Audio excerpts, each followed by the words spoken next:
Em favor do teu servo, que irá fazer uso da tua palavra para falar conosco esta noite, coisas, ó Deus, que provém do coração de Deus ao coração do preletor, para falar para nós e que possamos nos alegrar na tua presença.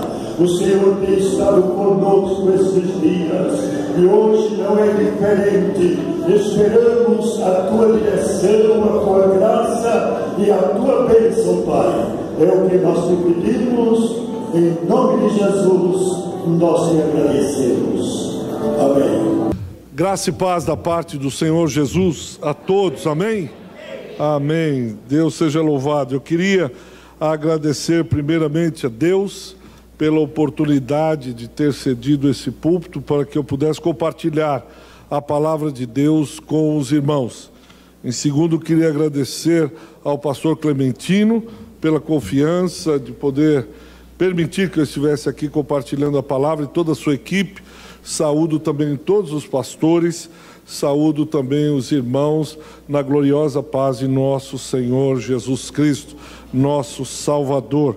É com muita alegria mesmo, e coração, que eu estou aqui com os irmãos. É bom ver numa terça-feira a igreja cheia, não para ouvir um cantor gospel famoso, não para ouvir um ex-jogador de futebol da seleção brasileira, mas uma igreja lotada para ouvir a palavra de Deus, porque é ela que nos sustenta, ela é que nos anima, ela é que nos guarda, ela que nos conduz, e será assim por toda a eternidade, porque a palavra do Senhor é o próprio Senhor Jesus Cristo. Ele é o verbo, Ele é a palavra de Deus. Então, quando nós nos relacionamos com a palavra, estamos nos relacionando com o próprio Senhor Jesus Cristo. Por isso, cada vez que eu tenho entendido isso, eu tenho tido mais temor ao abrir as Escrituras, porque é a palavra de Deus, não é a palavra de um presidente, de um general ou de um homem, é a palavra que saiu da boca de Deus, a palavra que o Espírito Santo permitiu que estivesse registrada. E muitos homens morreram, muitas mulheres oraram e sofreram para que essa palavra estivesse aqui hoje, para que essa palavra pudesse estar na minha e na sua mão. Muita gente morreu, muita gente dobrou os joelhos, muita gente orou, muita gente sofreu, muitos mártires na história da igreja. Por isso, louvado seja o Senhor por termos a palavra dele em nossas mãos. Amém? Eu queria que você abrisse a sua Bíblia em Isaías, capítulo de número 6. Isaías, capítulo de número 6.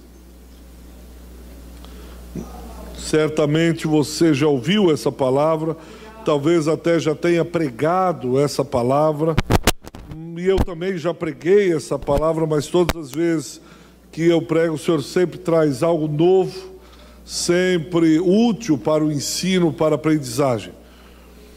Quando me deram temas sobre uma igreja relevante é aquela que viu o Senhor como o profeta Isaías viu. Porque todos aqueles que um dia viram ao Senhor, jamais foram os mesmos.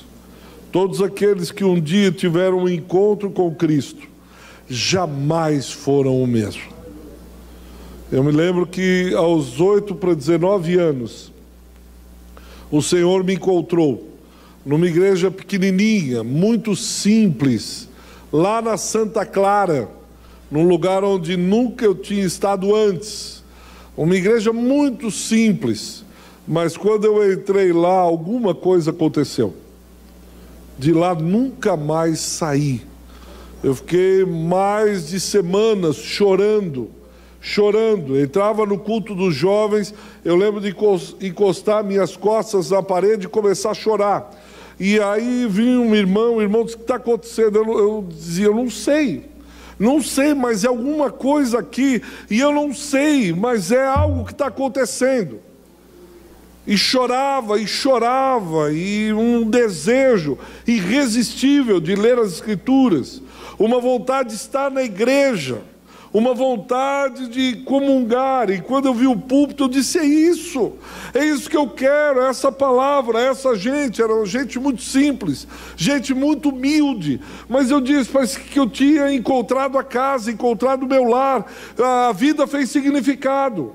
Estava estudando para medicina, mas nada fez sentido. Mas quando eu entrei naquele lugar, ali havia a presença do Senhor Jesus. Não havia doutores, não havia mestres, não havia gente sofisticada, não havia gente chique, mas o que tinha ali, o que eu encontrei, foi a presença dele. E nunca mais, nem que eu queira ou quisesse, eu consegui deixar esse amor. Porque um dia eu vi o Senhor, e todos aqueles que um dia foram encontrados pelo Mestre vão ser relevantes enquanto existirem. Jamais deixarão de ser relevantes. Vamos ler então as Escrituras? A minha Bíblia atualizada, provavelmente a tua corrigida, mas eu não sei se passar no telão, mas você vai acompanhando. No ano da morte do rei Uzias, eu vi o Senhor assentado sobre um alto e sublime trono, e as abas de suas vestes enchiam todo o templo. Versículo de número 2. Serafins estavam por cima dele, cada um tinha 6 asas, com 2 cobriam o rosto, com 2 cobriam os seus pés, e com 2 voavam. E clamavam uns para os outros, dizendo: Santo, Santo, Santo é o Senhor dos exércitos, toda a terra está cheia da sua glória. As bases do limiar se moveram à voz do que clamava, e a casa se encheu de fumaça. E então disse eu: ai de mim, estou perdido, porque sou homem de lábios impuros, habito no meio de um povo de impuros lábios, e os meus olhos viram o Rei, o Senhor dos exércitos.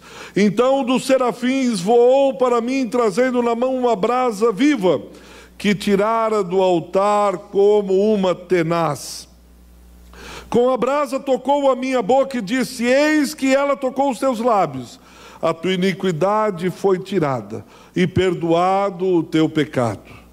Depois disso ouvi a voz do Senhor que dizia: a quem enviarei? E quem há de ir por nós? Disse eu: eis-me aqui, envia-me a mim. Que o Senhor abençoe a leitura da sua palavra. Talvez você tenha lido Isaías e não lembra mais exatamente o momento que Isaías está vivendo. Não lembra exatamente o período. Deixa eu trazer o contexto para você aqui. O profeta está profetizando mais ou menos por volta de 700 a.C. Ele profetiza entre o período de 700 a 740 a.C. E ele tem uma visão. E nessa visão ele vê o Senhor, que está sentado no alto e sublime trono, e os serafins. Nós não sabemos se são anjos exatamente, pois é a única vez que aparece serafins na Bíblia. Serafins, a tradução no hebraico, é um ser que é inflamado, chamas. E eles estão ao redor do templo, e há uma peculiaridade com 6 asas. 2 cobrem o rosto, 2 cobrem os pés, e com 2 voam. E eles estão o tempo inteiro ao redor do trono, dizendo: Kadosh, Kadosh, Kadosh, Santo, Santo, Santo é o Senhor dos exércitos. Isaías, quando vê essa cena, ele cai e grita, há uma agonia na sua alma, dizendo: ai de mim! Ai de mim, porque eu sou pecador, sou um homem de lábios impuros e vivo no meio de um povo de lábios impuros. Mas diz que sai um anjo com uma tenaz e pega uma brasa do altar, uma brasa viva, incandescente, e toca os lábios do profeta Isaías. E disse: olha, o teu pecado, a tua iniquidade foi tirada, a tua impureza foi tirada. Porque foi o toque daquela brasa viva, incandescente, aquela chama tocou os lábios do profeta. E diz que depois disso ele ouve uma voz. E a voz diz: a quem eu enviarei? Quem há de ir por nós? E ele rapidamente diz: eis-me aqui, envia-me a mim. Isso é o que nós acabamos de ler. Vamos ver o contexto que está acontecendo agora ao lado do profeta Isaías. O profeta Isaías está vivendo num período temeroso de instabilidade, porque a Síria havia invadido há mais ou menos 100 anos. O reino da Síria está dominando o Oriente Médio. O reino do norte já foi invadido pelos assírios em 722, alguns dizem 721. Foi invadido o reino do norte e levado cativo. E era terrível o cativeiro assírio. Por quê? Porque os assírios tinham uma estratégia de guerra terrível. Eles invadiam um lugar e eles tiravam aquele povo do lugar e mesclavam com outro povo. E pegavam daquele povo e colocavam aqui. Eles misturavam as gentes. Então ele ia misturando. Você diz: pastor, e daí? Qual é o problema disso? O problema é que esse povo, essa estratégia era usada, fazendo com que aquela nação perdesse a sua identidade. Aquele povo já não poderia ter um poderio de revolta, de se unir e dizer: ô José, vem cá, Maria, nós somos aqui da Assembleia de Deus do Guarulhos, vamos se ajuntar para combater os assírios. Não, porque você tinha aqui gente de todo tipo, gente de todo lugar. Perde-se a identidade nacional, perde-se o poder de reação. Então o cativeiro assírio tanto é que Israel não volta mais. 10 tribos se perdem no meio do caminho, ficam só as 2 tribos do sul, de Judá. Essas 10 tribos, depois do cativeiro babilônico, não voltam mais. Cativeiro assírio, desculpa, não voltam mais devido à eficácia dessa estratégia assíria. O profeta está vivenciando esse pânico, esse terror, esse medo, porque o norte já foi invadido. Mas não só esse medo, esse pânico, a coisa está pior, porque depois em casa você pode ler Isaías capítulo de 1 ao capítulo 5, o capítulo 1, o povo de Israel se distanciou do seu Senhor, ele começou a ter práticas mundanas, ele começou a ter práticas estranhas à prática do povo de Deus. A ponto de, no capítulo 2, Deus dizer que não aceitaria mais os sacrifícios do povo. Se eu não vou aceitar mais os seus cultos. Até o boi é capaz de reconhecer o seu dono, mas o meu povo Israel não me reconhece mais. Porque o povo se distanciou do Senhor. Foi indo para o caminho de Baal, foi adorando Baalins, e Deus rejeita essa idolatria reinante. Há uma idolatria no meio do povo de Israel, e o profeta Isaías está percebendo isso tudo. O profeta Isaías está olhando os acontecimentos, sua alma está agoniada, há uma preocupação na nação. Como se não bastasse isso, no primeiro versículo do capítulo 6, diz que o rei Uzias morreu. Uzias assume o trono jovem, com 16 anos. O seu pai morre e ele é obrigado a assumir o trono. Ainda que ele faça algumas restaurações, algumas purificações, uma reforma religiosa, ele vai contra Baal e os Baalins, ele não consegue chegar ao fim da reforma. Ele não consegue produzir, manter um reavivamento. Porque Israel está enraizado na sua idolatria. Israel está completamente absorto na sua rebelião. O profeta Isaías está vendo isso tudo.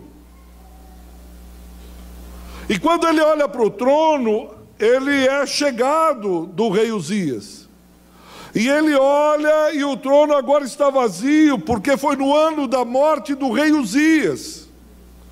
Isso gera instabilidade política Nós estamos atravessando os últimos anos uma instabilidade política. Vai o impeachment, não vai. Vota, não vota. Para a economia, ninguém investe mais. Nós passamos isso não na dimensão que Isaías está vivenciando, mas isso gera um estado alarmante. Vamos construir a igreja, para e tal, mas será que isso anda? Quem vai ficar? Esse é legítimo, aquele não é, isso causa instabilidade. O rei Uzias morreu, quem vai assumir o trono? Será que vai ter um golpe de Estado e os generais vão assumir agora a nação de Judá? Será que tem um vice que vai assumir, mas e o filho dele é muito novo? Isso gera instabilidade, pânico. É esse o contexto que Isaías, o profeta, está vivendo. Insegurança, medo, terror, não sabe muito bem para onde as coisas vão, não sabe o que vai acontecer amanhã, não sabe se terá emprego ou não, não sabe se as coisas vão continuar, vão melhorar ou vão piorar, não sabe se vai vir uma guerra ou não vai vir uma guerra, não sabe isso, não sabe aquilo. Isso causa um pânico terrível. Isso gera terror no meio do povo. E o que acontece então? O profeta tem uma visão dada por Deus, presta atenção nisso. E o que é que Isaías vê? Isaías vê o trono do Senhor e todos os serafins cantando santo. Você diz, pastor, e daí? E daí, num contexto terrível desse, o que eu queria era ter uma visão, sim, mas era a visão de um Deus Pai amoroso, dizendo, filho, com uma voz de locutor de rádio FM, um som suave, os anjos com as harpas melodiosas, dizendo, filho, não temas, o papai está com você. Filho, eu enxugarei tuas lágrimas. Filho, não tenha terror. Filho, eu vou cuidar de... Era essa visão que eu gostaria de ter. Era essa visão que eu gostaria de ver. Filho, vem cá, o papai está aqui. Eu vou cuidar de você. Eu sou o papai amoroso. Eu sou o Deus bondoso. Mas não é isso que Isaías vê. O que é que Isaías vê? O alto e sublime trono. Eu olharia e diria, peraí Deus, acho que a visão errada, o canal pegou interferência, essa talvez seja uma visão para depois, para agora é a visão do papai amoroso, do Deus bondoso, e não é a visão de um trono, de santidade, não é nada disso. O que eu faço com a santidade na hora da batalha? O que eu faço com o trono? Peraí Deus, mas Deus é sábio, Deus não é homem, Deus não sou eu, graças a Deus, e Ele dá a visão que precisa ser vista. A visão para que o profeta seja relevante, a visão contextualizando para que haja uma igreja relevante. A primeira coisa que ele vê é o Deus Santo, no versículo 3. É Deus dizendo para ele, aconteça o que acontecer, você precisa entender o meu caráter, Isaías. Haja o que houver, você precisa entender que eu sou um Deus santo. O povo já descambou para Baal, o povo já foi andar para a mundanização, mas o meu caráter continua inalterável. Eu sou um Deus santo. O que é santo se não separado? Isaías, você precisa entender que eu, como um Deus santo, eu de alguma maneira separo um povo santo. Abra sua Bíblia em Levítico 19, versículo 2. Lá fala que há uma exigência do Deus santo. Ele diz, sereis santos, porque eu sou santo. O meu povo é santo, não porque eu gosto, porque eu determino que o meu povo seja separado para mim. Eu determino que o meu povo vai olhar, vai escutar, vai ver como eu vivo, como eu escuto e como eu vejo. Eu sou Deus santo, viu lá Levítico 19, 2? Ah, pastor, mas peraí, isso é o Velho Testamento. Tá bom, abra sua Bíblia, por favor, na primeira carta de Pedro. Pedro, novamente, no capítulo 1, versículo 16, vai repetir exatamente isso. Vamos ler juntos? Abra sua Bíblia aí em 1 Pedro, capítulo 1, versículo 16. Abra o seu iPhone, iPad, o que você tiver, mas pelo menos abra a sua espada. Primeira carta de Pedro, no final das Escrituras. Vamos ler juntos, capítulo 1, versículo 16. Porque está, acharam? Vamos junto? Porque está escrito: sede santos, porque o Senhor nosso Deus é um Deus santo. O apóstolo Pedro confirma exatamente o caráter do Senhor nosso Deus. No meio de uma prostituição espiritual do povo, no meio da idolatria, a visão que Deus diz é: você quer ser relevante, Isaías? Igreja, você quer ser relevante? Sede santos, porque eu sou santo, assim diz o Senhor dos Exércitos. O que é ser santo se não é ser separado, escolhido? Olha, as nações vão fazer isso, mas você é santo, você é separado. Olha, a modinha agora é fazer isso, mas você é santo. Olha, a onda agora, a onda é fazer assim e assim. É a onda no mundo, mas você é separado para mim. Ah, mas eu queria fazer aquilo outro. Isaías, você foi separado por mim. Não tira isso da sua cabeça. Ah, mas sabe o que é, pastor Clementino? Nas outras igrejas, não sei onde faz isso. Pois é, lá faz isso, aqui não. Por quê? Porque sede santos, porque eu sou santo, diz o Senhor dos Exércitos. A segunda coisa na visão é que ele não vê um Deus amoroso, um fanfarrão, não. Ele vê Deus assentado no alto e sublime trono. Pastor, o que isso tem a ver com a visão? Tem tudo a ver. O rei Uzias morreu. O trono está vazio, há insegurança. Quem vai assumir? O que vai acontecer depois? Para quem que vai ficar o negócio? O que vai dar? Ele vê o Senhor assentado no trono, Deus dizendo para ele: o trono humano pode estar vazio, mas o trono celeste está ocupado pelo Rei dos Reis e Senhor dos Senhores. Por que isso é importante? Porque nós vamos vivenciando a terra, vivenciando o mundo, e achamos que as calamidades políticas, econômicas e sociais abalam os céus. Que Deus, num determinado momento, olha e diz: nossa, está muito complicado o Brasil, o que eu faço? Nossa, a economia do Brasil, agora como que eu vou terminar a construção da minha igreja? E Deus fica todo temeroso e diz: Gabriel, Miguel, corre aqui, o que é que nós fazemos? Olha se pode aquele pular. Não. Isaías, eu vou mostrar para você que o trono está ocupado. Eu ainda não pedi licença do trono. O cetro de poder ainda continua na minha destra. Eu ainda governo as nações. Eu ainda tenho a última palavra. Eu ainda mando. O mundo não está em desgoverno. O mundo não está a Deus dará.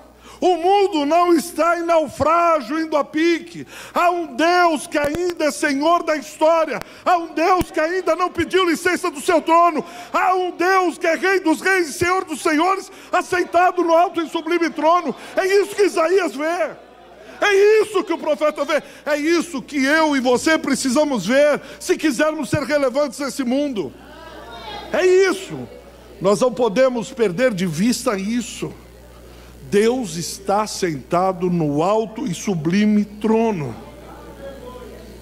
Isaías, o trono humano está vazio, mas o trono celeste ainda tem um Senhor.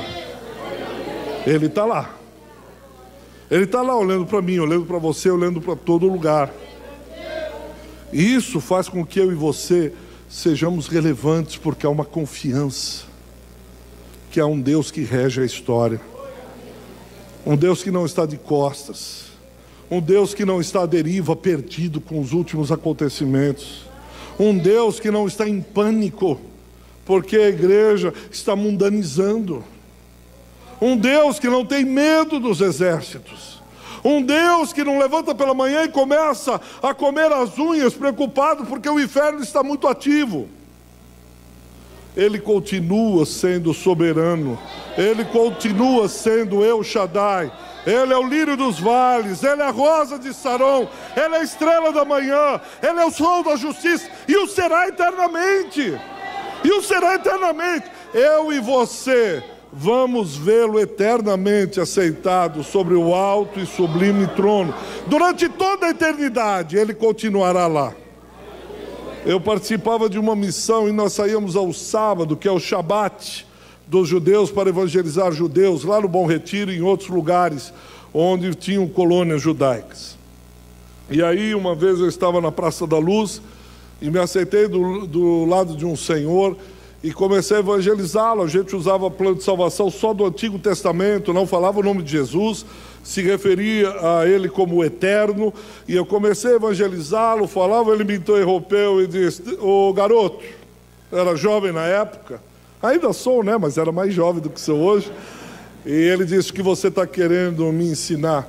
Meu pai, desde criança, já com 6, 7 anos, me punha no colo e me ensinava isso que você está querendo me ensinar. Então deixa eu te perguntar, já que você se acha sabido. Eu disse: pois não.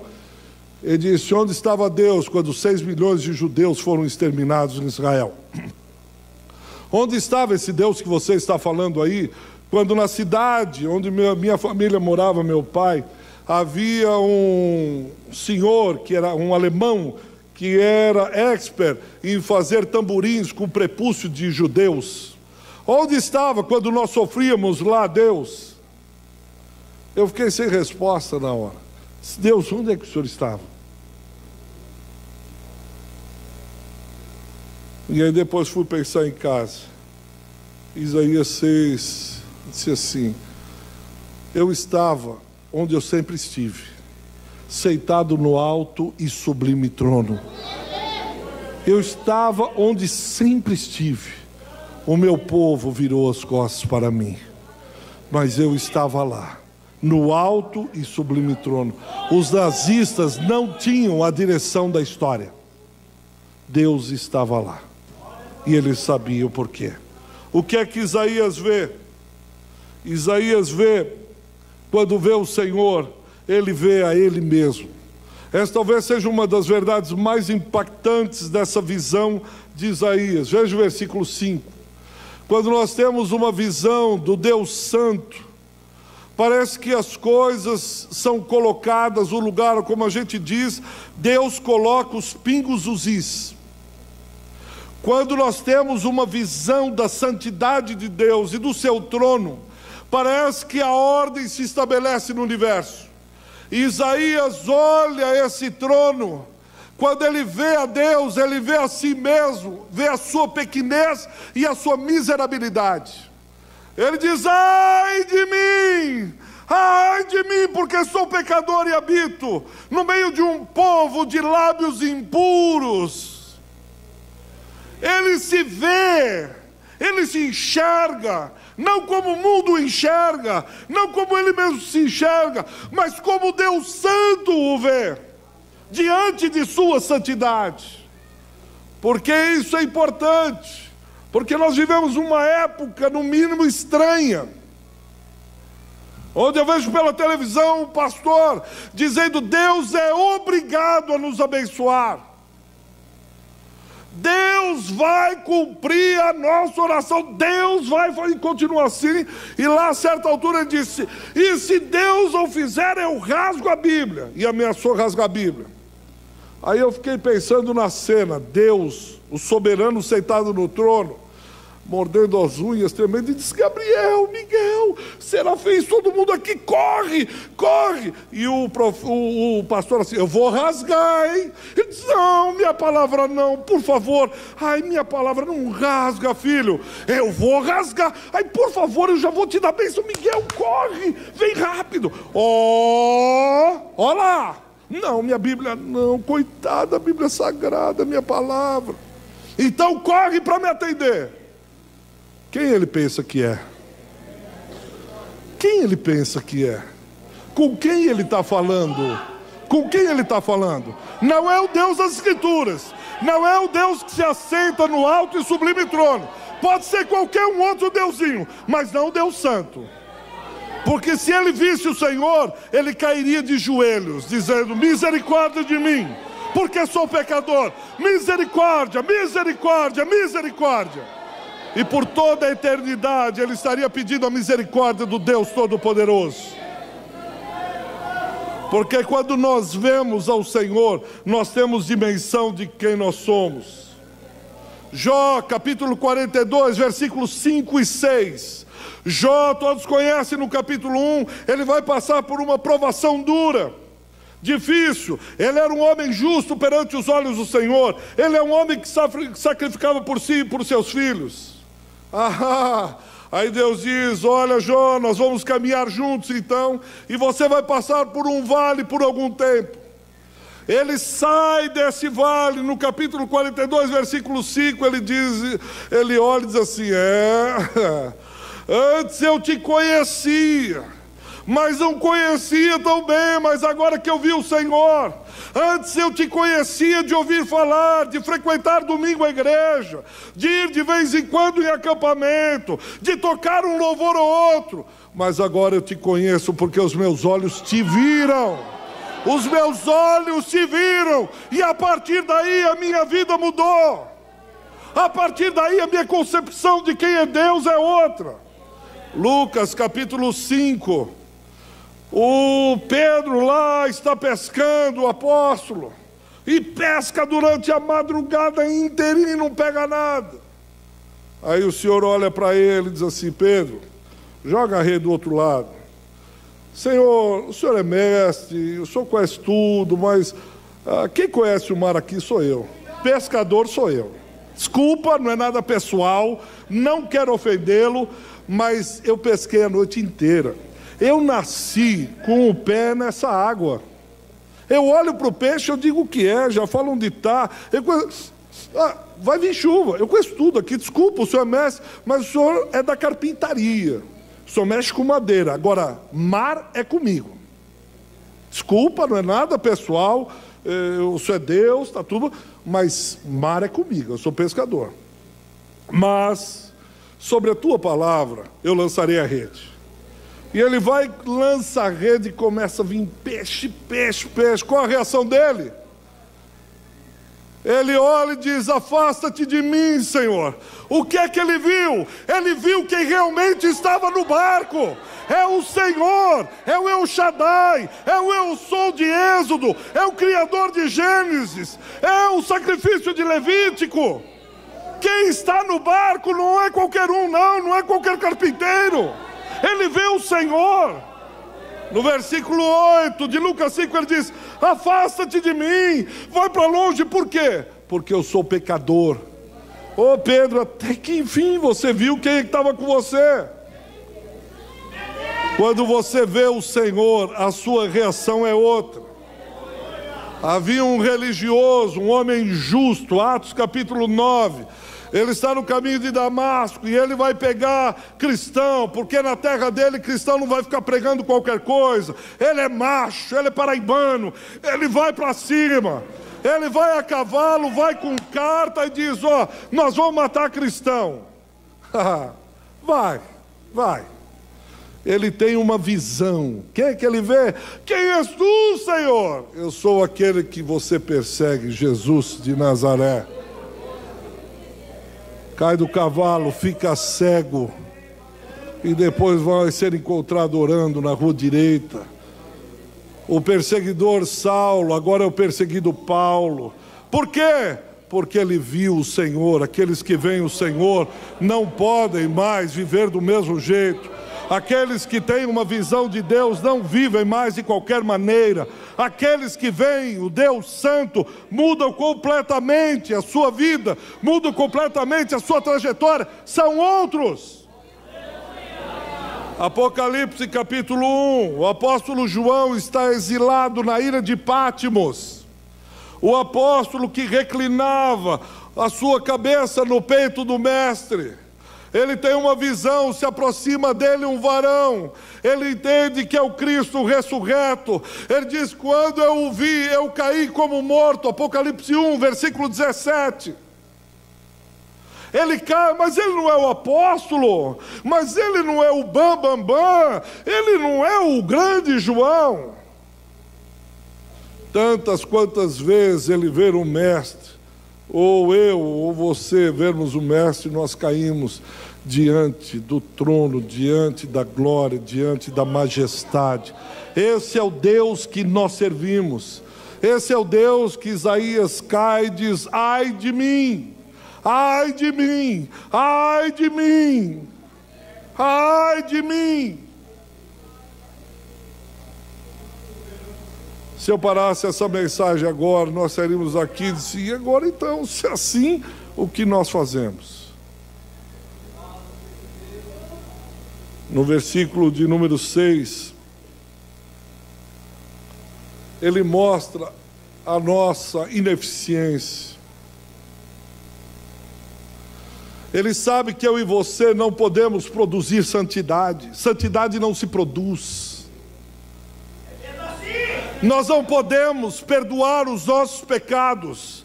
Nós não podemos entrar numa autopurificação, como algumas religiões que ficam lá,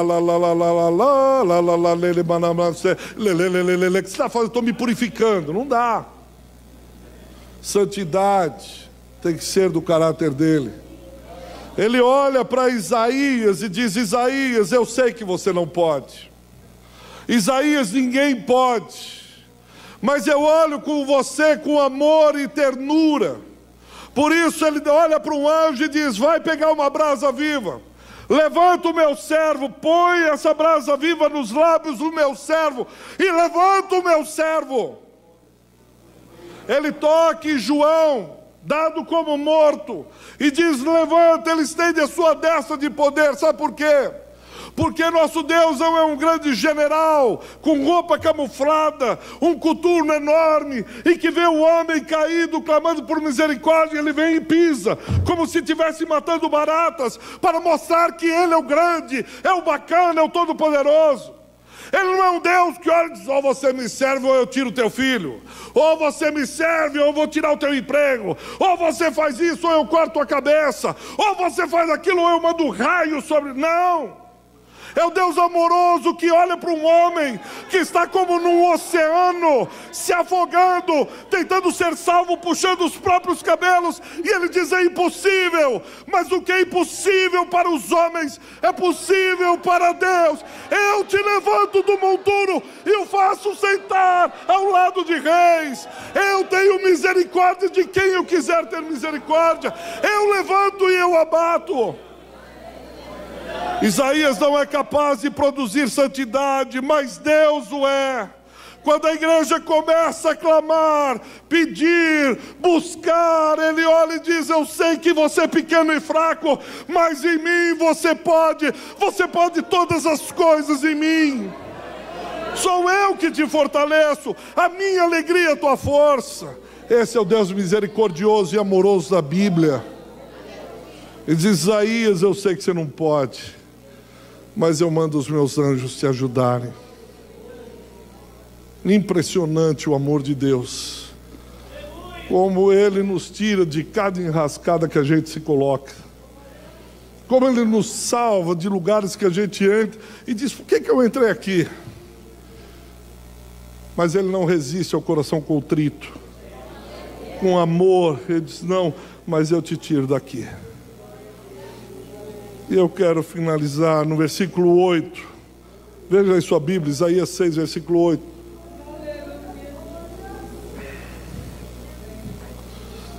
Olha que interessante, diz: depois disto tudo, depois da visão, depois da santidade, depois do trono, depois de Isaías ver a si mesmo, depois disso tudo, esse Deus amoroso, gentilmente, isso eu acho impressionante. Ele poderia pegar Isaías pelo colarinho e dizer: você entendeu quem eu sou? Pôr nariz com nariz, diz: você viu quem eu sou? Os olhos de fogo olhando para Isaías e dizendo: você entendeu? Vai. Mas não, depois disso tudo, diz que a Trindade conversa entre si, diz: a quem enviarei? Quem há de ir por nós? Quem vai fazer a obra? Quem vai para missões? Quem vai ingressar no ministério? Esse Deus amoroso, ele faz um desafio. Ele não coloca Isaías na parede e diz: e aí? Entendeu? Não. Depois disso tudo, ele olha e diz: quem vai aceitar o desafio? Será que tem alguém? Será que alguém aqui tem o chamado? Será que alguém levanta a mão e diz: sou eu, me ajuda aqui, o que precisa fazer? E quando Isaías vê isso, ele não titubeia. Eu aqui, pelo amor de Deus, como salmista. Uma vez falou o Senhor, duas vezes eu ouvi. O que é que precisa fazer? Daqui sou eu. Não vai pôr ninguém, não. Não vai deixar ninguém. Sou eu que vou fazer essa obra. Para onde o Senhor deseja que eu vá? O que o Senhor deseja de mim? Aonde eu posso ser relevante? Como eu posso intervir no curso da humanidade? Como eu posso entrar em lugares? Fala para mim: sou eu, sou eu, sou eu, sou eu. Ele não diz assim: mas quanto o senhor paga? 8 horas por dia, 6 horas é meio período? Não tem ninguém para ir? Eu vou quebrar o seu galho, hein? Mas é que o salário é salário, quanto o senhor vai pagar? É por mês? Vai registrar?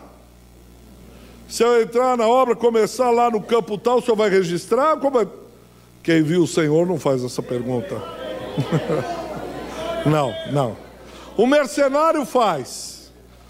Mas aquele que viu o Senhor, ele só diz assim: Deus não é outro. Mas que eu estou pensando, não pensa não. Pelo amor de Deus, eu quero ter essa oportunidade, eu quero ter esse privilégio. Manda eu. Mas é difícil. Pois bem. Mas não interessa, Deus. Estou aqui. O que o Senhor quer? Como resistir a um Deus assim? Como dizer não para Ele? Como dizer assim: eu vou pensar. Não, deixa. É José e Maria, Lucas capítulo 1. Eles foram tão trabalhados pelo Espírito Santo de Deus, que quando vem, Maria tem a conversa com Gabriel, e vai toda aquela conversa, no final ela diz aqui: eis aqui tua serva, eis aqui o meu ventre. O ventre para ela, toda mulher queria ter um filho, ela não chega, eu fico imaginando Maria olhando e dizendo assim: mas agora, espera só mais um mês que a gente vai casar. Eu sempre sonhei em casar de branco. Eu queria ir lá na igreja, até o pastor vai chegar daqui 2 meses. Espera só o pastor chegar daqui 2 meses. Agora não. Conhece gente assim? Não. Olha, a hora que eu me formar, é só eu me formar, conta comigo. Pastor, a hora que eu casar, esse é o sinal que eu pedi para Deus. A hora que vier o príncipe, pronto, aí eu estou na obra. Não, é a hora que a igreja for mudar, porque eu quero começar tudo novo. Quando for para a igreja nova, vai ser um novo chamado. Não dá para esperar até a gente casar, depois eu fico grávida, aí a gente já está casado, resolve tudo.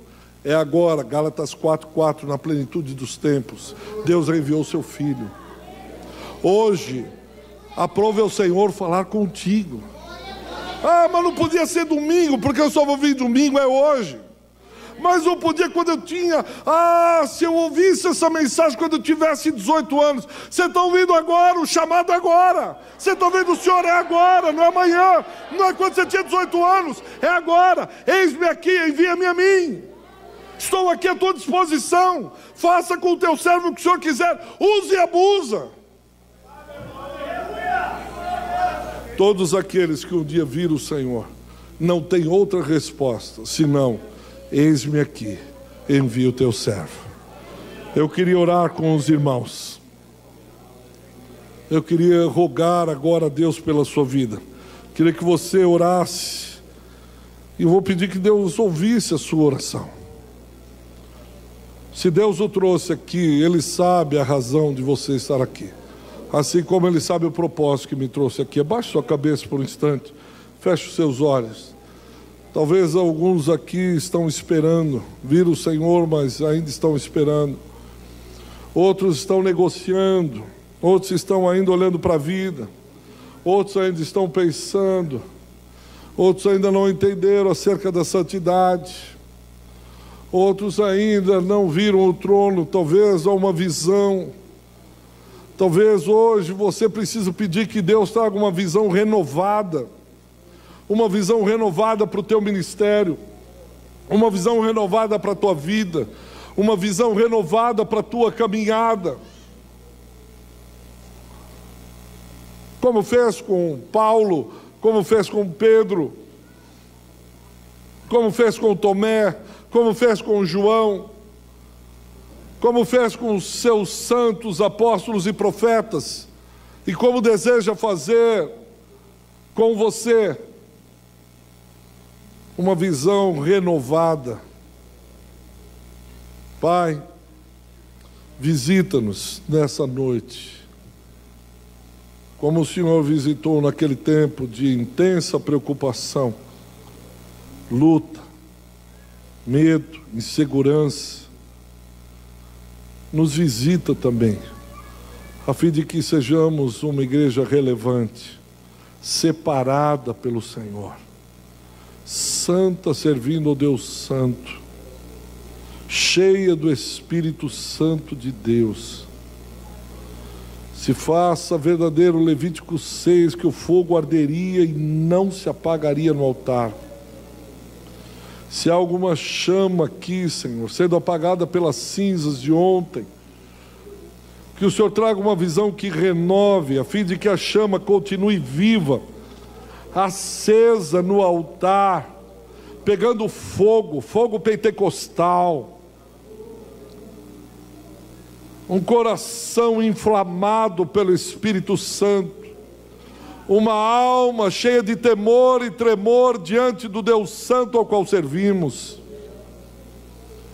Põe fogo no meio do arraial, Senhor, trazendo uma visão da tua santidade e do teu trono. Incendeia, Senhor, o rebanho com a tua presença, a presença do Santo. Que os anjos, junto com essa igreja, digam: Kadosh, Kadosh, Kadosh, Santo, Santo, Santo é o Senhor dos exércitos, Santo é o Senhor dos exércitos. Santidade convém à tua casa. Somos povo santo, sacerdócio real, separados para a tua causa. Obrigado pelo privilégio que o Senhor nos dá de marcharmos em tuas fileiras, de pertencermos ao teu batalhão. Obrigado, Senhor. E que a visão jamais saia de nossas mentes e jamais deixe de aquecer o nosso coração. É o que eu te peço, em o nome de Jesus de Nazaré. Amém. Deus os abençoe.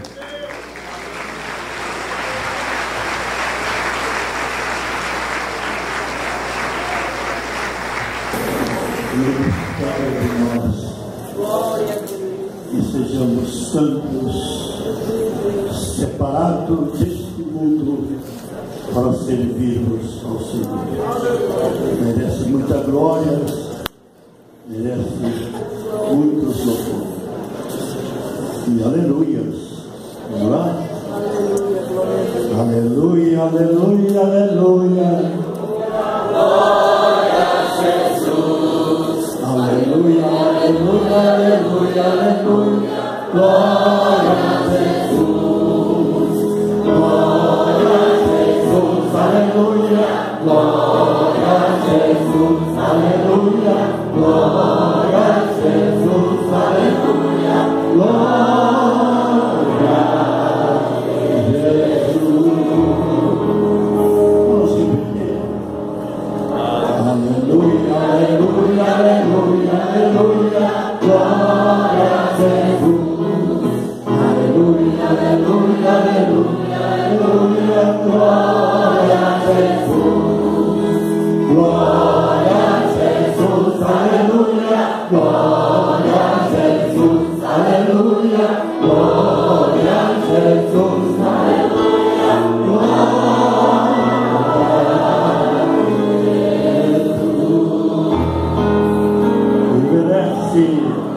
Volte mais vezes.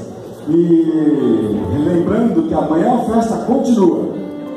Amanhã nós teremos aqui a Regional 1 convidada, mas você da Regional 2 e da Regional 3, se quiser voltar, as portas estão abertas.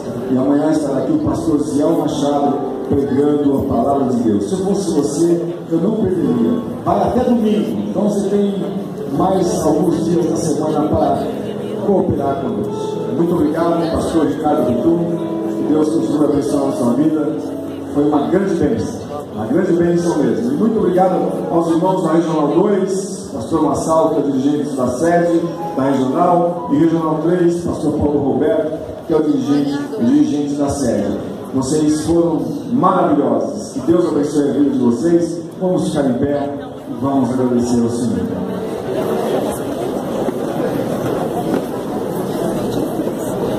Pastor Massal está por aí?